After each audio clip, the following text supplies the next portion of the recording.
म्हणजे या सर्व गोष्टीतून आपण सर्वजणांनी बोध घ्यायसारखा विषय आहे की ही घटना घडती कुठून.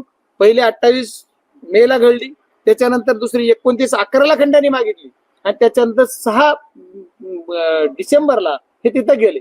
6 डिसेंबरला त्यांचं काय झालं नाही, त्यांच्या मनात राग आला आणि हे जे कुणी आता खंडणीखोर आहेत यांचा कुणाकुणाला फोन आला मिनवायत. म्हणजे माझं म्हणणं आहे की 29/11 पासून, लय मागे गेला नाही 28/5 पण 29/11 पासून त्याने पोलीसच्या कुठल्या कुठल्या माणसाला केजला खंडन केली. 29/11 आता जो खंडणीचा आरोपी जो जेलमध्ये आहे, जो पोलीस रिमांडर मध्ये आहे, तो 29 केज मध्ये होता. केज मध्ये त्यांनी रजिस्ट्री ऑफिस मध्ये एक रजिस्ट्री करून घेतली एका प्लॉटची.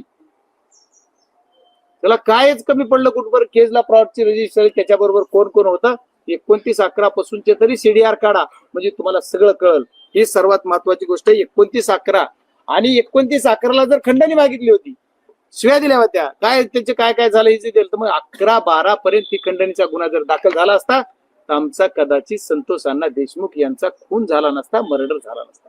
ही सर्वात बाब चुकीची झाली. एवढंच नाही तर पुन्हा 6 तारखेला जी FIR दाखल केला तिथंच जर खंडणी किंवा जसा मागचा गुन्हा मी सांगितलं होता झालेला, जे तुमच्या त्या ह्याच्यावर 28 मे घुलेवर, तर त्याच्यावर झालेला गुन्हा जिथं खंडणीचा गुन्हा तिथं जी एकट्यावर FIR केला त्याचा अनोळखी आरोपी सापडला नाही. त्या दिवशी जसा ऍक्शन घेतली तशी जर केज पोलिसांनी इथल्या DYSPनी महत्वाचं जर याच्यात अट्रॅसिटी दाखल करून घेतली असती तर कदाचित आमच्या देशमुख संतोष अण्णा देशमुख यांचा मर्डर झाला नसता. याला दोषी कोण, तर इथले DYSP सुद्धा तेवढेच दोषी असं माझं मत आहे.